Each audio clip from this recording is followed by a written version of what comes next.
किया और उसके परिणाम स्वरूप वही वसुदेव जी लक्ष्मण भट्ट जी के स्वरूप से पधारे और कहते हैं लक्ष्मण भट्ट जी ने 5 सोम यज्ञ करे जो स्वयं वसुदेव जी के स्वरूप हैं।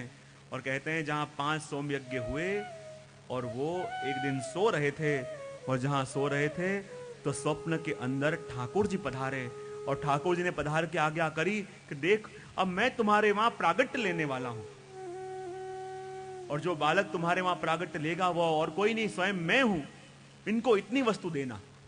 ये विचार करके मदन मोहन जी ने अपना प्रसादी उपन्ना दिया, एक तुलसी की माला, एक जप माला और अपना अधरामृत पान का उगार दिया, तांबुल का उगार दिया कि इतनी वस्तु उस बालक को देना। और कहते हैं सो रहे थे और जहां आंख खुली जागे और जो वस्तु प्रभु ने स्वप्न में दी थी वो सारी वस्तुएं अपने सामने देखी हुई उन्हें दर्शन करी और उन्हें प्रमाण मिल गया कि अब मेरे वहां जो प्रागट्य होने वाला है वो और कोई नहीं पर स्वयं प्रभु ही मेरे वहां पधारने वाले हैं। प्रसन्न हो गए, निश्चिंत हो गए कि स्वयं ठाकुर जी कि जिनकी बाल लीला का सुख मुझे नहीं मिला था, जिनके बाल लीला का आनंद में नहीं ले पाया था, वही प्रभु मुझे बाल लीला का सुख देने के लिए पुनः एक बार पधार रहे हैं।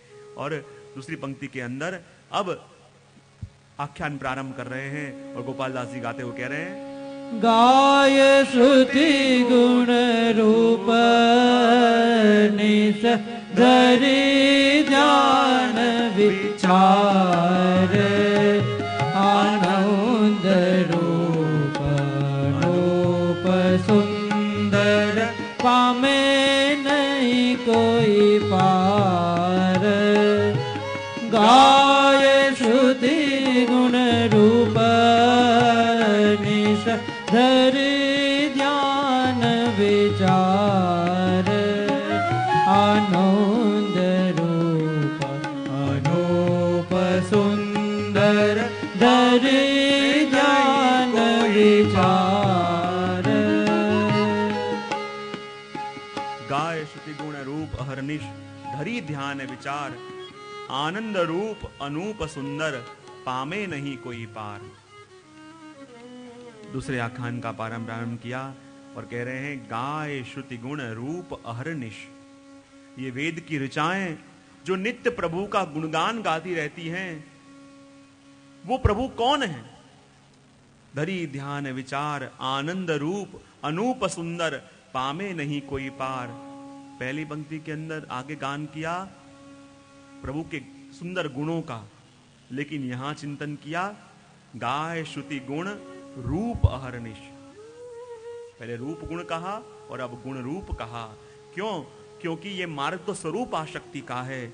और वही बताते हुए कहा, जीवनेश जी भी आज्ञा करते हैं कि जैसे कस्तूरी हो और कस्तूरी देखें तो उसके लाभ अनेक, उसके फायदे अनेक, पर स्वरूप उत्तम नहीं होता, मिट्टी जैसा होता है।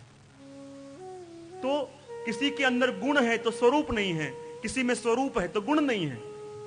पर श्री वल्लभ का स्वरूप कैसा है कि जिसे सर्वोत्तम कहा जाता है। और सर्वोत्तम कौन?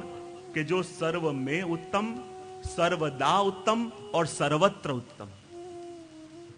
सर्वोत्तम किसे कहा जाए? कि जो सर्व में उत्तम है, सर्वदा उत्तम है और सर्वत्र उत्तम है। वही बोलिए श्री कृष्ण कन्हैया लाल की, बोलिए श्री वल्लभाधीश की जय। श्री वल्लभ के स्मरण करते हुए कहा कि वल्लभ का स्वरूप कैसा कि जो सर्वत्र उत्तम है। कई लोग ऐसे होते हैं जो सर्वत्र उत्तम होते हैं, हर एक कार्य में होशियार, हर एक कार्य में होशियार, सर्वत्र उत्तम होते हैं पर सर्वदा नहीं होते। उनका एक समय होता है, उस समय तक चले, समय पूरा होने के बाद उन्हें कोई पूछे नहीं। तो सर्वत्र उत्तम भी जो हो, सर्वदा उत्तम भी हो। सर्वत्र उत्तम, सर्वदा उत्तम और सर्व में उत्तम, ये तीन वस्तु जिसके अंदर हो उसे ही सर्वोत्तम कहा जाता है। और श्री महाप्रभु जी कैसे हैं कि जो सर्व में उत्तम है, सर्वदा उत्तम है और सर्वत्र उत्तम है। आपके गुण भी ऐसे सुंदर और आपका स्वरूप भी ऐसा सुंदर। और इसलिए तो आपके एक सेवक हुए जिनका नाम सुंदरदास। और सुंदरदास भी उनको इसलिए कहते क्योंकि वो अपने जीवन में कहीं सौंदर्य देखते तो मात्र श्री महाप्रभु जी के स्वरूप में ही देखते, उनके अलावा उन्हें कहीं सौंदर्य दिखता नहीं। और इतनी उनकी टेक कि सौंदर्य की बात भी करते, सुंदरता की बात भी करते तो श्री महाप्रभु जी के लिए ही करते और किसी के लिए नहीं करते। ऐसी टेक वाले वैष्णव एक बार कहीं मनोरथ में गए, वैष्णव के वहां प्रसाद ले रहे थे और वैष्णव ने पातल धरी और जहां प्रसाद ले रहे थे बाद में पूछा, अरे सुंदरदास ये प्रसाद कैसा है? वो तो खोए हुए थे, कहने लगे अरे बड़ा खूब सुंदर खूब सुंदर खूब सुंदर। सब वैष्णव कहने लगे देखो सुंदरदास तुम्हारी टेक टूट गई। बोले क्यों?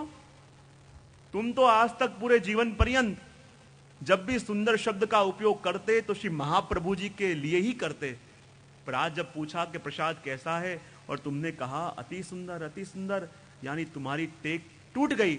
श्री महाप्रभु जी के अतिरिक्त भी तुम्हें सौंदर्य दिखना प्रारंभ हो गया। तब सुंदरदास जी कहते हैं तुमने क्या पूछा, क्या कह रहे थे? मुझे तो कुछ होश नहीं था, क्योंकि जब सब लोग प्रसाद ले रहे थे, मैं प्रसाद ले रहा था, उस समय मेरा मन तो उस विजयनगर की उस सभा में श्री महाप्रभु जी के स्वरूप में स्थित था कि जहां सारे बड़े बड़े विद्वानों को महाप्रभु जी ने परास्त कर दिया है, बड़े स्वर्ण के सिंहासन के ऊपर आप विराजमान हैं, बड़े बड़े ब्राह्मण आपका गुणगान गा रहे हैं, और आपने जब पूछा कि कैसा लगा, और मैंने कहा श्री महाप्रभु जी का स्वरूप बड़ा सुंदर लगा, बड़ा सुंदर लगा, बड़ा सुंदर लगा। क्योंकि उन्होंने जब भी कहीं सौंदर्य देखा तो उसने मात्र श्री वल्लभ के स्वरूप में ही देखा। तो ऐसे वल्लभ कि जिनके गुण भी ऐसे सुंदर, जिनका स्वरूप भी ऐसा सुंदर, और आप कैसे हैं? तो कहें गाय श्रुति गुण रूप अहरनिश, धरी ध्यान विचार, आनंद रूप अनूप सुंदर, पामे नहीं कोई पार। वेद की रुचाएं जो प्रभु के नित्य गुणगान गाती रहती हैं, जिस स्वरूप का गुणगान करती रहती हैं, ऐसा ही स्वरूप श्री वल्लभ का है। और आगे अगली पंक्ति के अंदर कह रहे हैं गोपाल दास जी, प्राणपति प्रागट्य कारण काय, एक कहू मति मंद, हर सुर विधाता नवलहे, साक्षात ब्रह्मानंद। प्राणपति प्रागट्य कारण का